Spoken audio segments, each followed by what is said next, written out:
Hi friends, ఈరోజు egg curry masala curry చేస్తున్నా. Eggs already ఉడకబెట్టిన ఇట్లా మధ్యలో ఇట్లా ఘాట్లు పెట్టుకుంటున్నా. నేను మసాలా బాగా పట్టిద్ది. ఇట్లా రౌండ్గా అటు ఇటు బండి పెట్టుకొని ఇప్పుడు కొంచెం ఆయిల్ వేసుకొని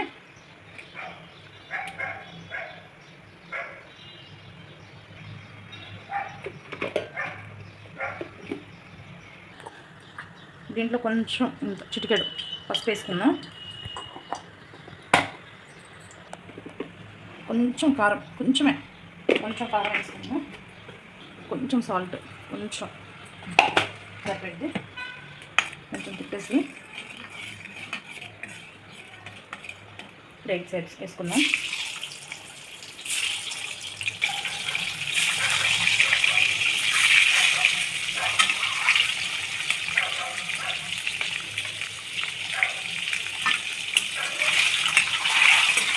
తిప్పుకోవాలి, మంచి కలర్ వచ్చే వరకు తిప్పుకోవాలి. ఇదంతా ఇలా మంచి కలర్ వచ్చే వరకు ఇలా తిప్పుకోవాలి. మంచిగా చూడండి, మంచి కలర్ వచ్చింది.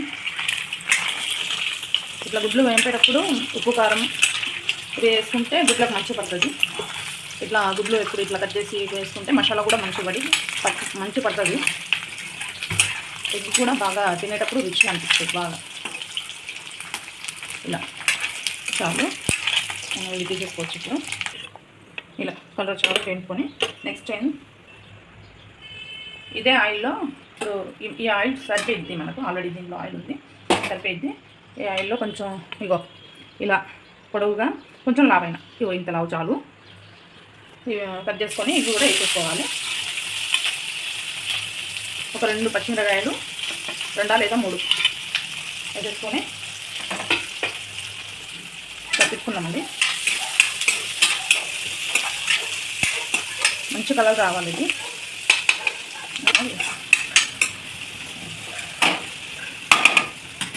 వేసాక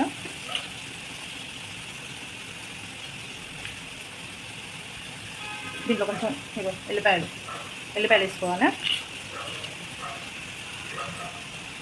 కొంచెం అల్లం, ఎంత అవసరం లేదు, కొంచెం ఓకే సరిపోయింది. తీసేసా, సరిపోయింది. మంచిగా ఇవి కూడా బాగా పచ్చి స్మెల్ పోయే వరకు మంచిగా వేయించుకోవాలి. కొంచెం వేగినాక ఇప్పుడు దీంట్లో కొంచెం కొత్తిమీర కూడా వేసుకోవాలి.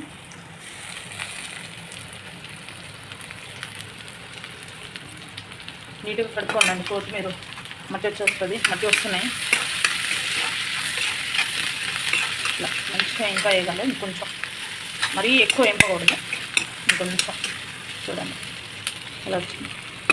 ఇలా ఈ అల్లం పేస్ట్ వాసన పోయే వరకు స్మెల్ రాకూడదు మనకు. చూడండి ఈ కలర్ వరకు సరిపోయింది. కలర్ మనకు చూడండి దూరగా వేసుకుంటే సరిపోయింది మనకి. చూడండి అల్లం కూడా మంచిగా వేగింది కనిపిస్తుందా, మంచిగా వేగింది కదా. దీని ఒక ప్లేట్లోకి తీసేస్తున్నాం, తీసేసుకోవాలి. ఇది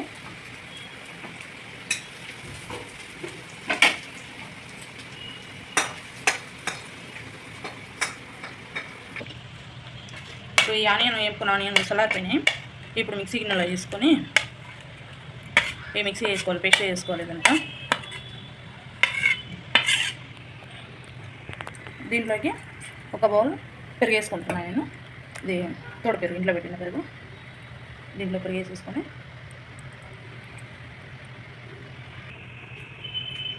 ఇది ఇప్పుడు మిక్సీ పట్టుకున్నా.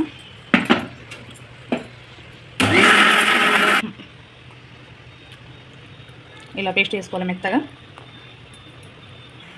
ఇంకా బండి పెట్టుకున్నాను నేను. దీంట్లో గ్రేవీ మంచిగా పెట్టుకున్నాను, మంచిగా ఉడుకుతుంది కూడా. ఎడల్పు బండిలో కొంచెం ఆయిల్ సరిపోయింది. ఆయిల్ వేడెక్కిందండి.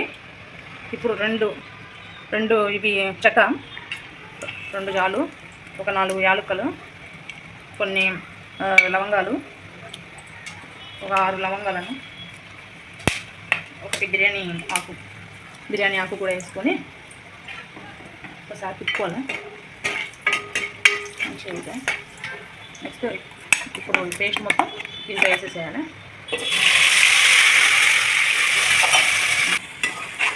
ఇది తిప్పుతుండాలి, లేకపోతే అడుగంటుతుంది. తిప్పుతూ ఉండాలి. ఒకసారి సిమ్లో పెట్టి ఉడికించుకుంటే మంచిగా ఉడుకుద్ది. పచ్చివాసన మొత్తం పోయిద్ది. ఆల్రెడీ ఇప్పుడు వేపుకున్నాం కదా, అంతా పోయిద్ది. మంచి చిక్కదనం వచ్చింది, కలర్ చేంజ్ అయిపోయింది. చూడండి. దీంట్లో ఇప్పుడు ఒక స్పూను కారం, మేము కొంచెం కారం ఎక్కువ తింటాం కాబట్టి ఇంకొంచెం వేస్తున్నాం.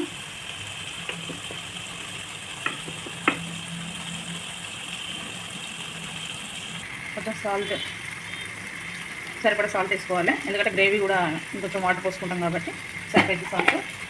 కాకపోతే మళ్ళీ వేసుకోవచ్చు, ఎక్కువైతే ఏం చేయలేం. అందుకు కొంచెం పసుపు దీంట్లోనే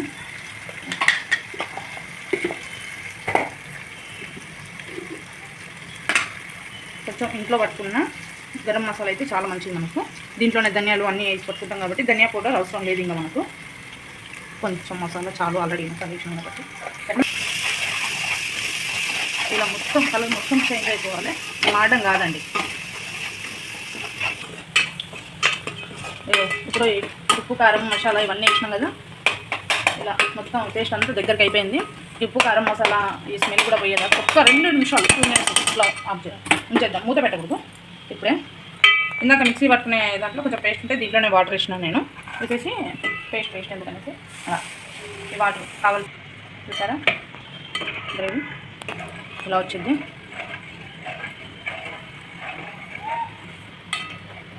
అలా వచ్చింది అనమాట. ఇంకా దగ్గర ఇప్పుడు ఎగ్స్ వేస్తున్నా. గ్రేవీలో ఎగ్స్ వేసేసి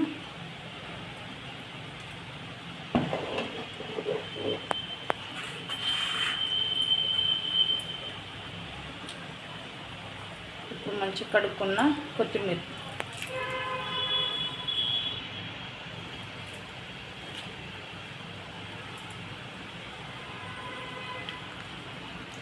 కొత్తిమీర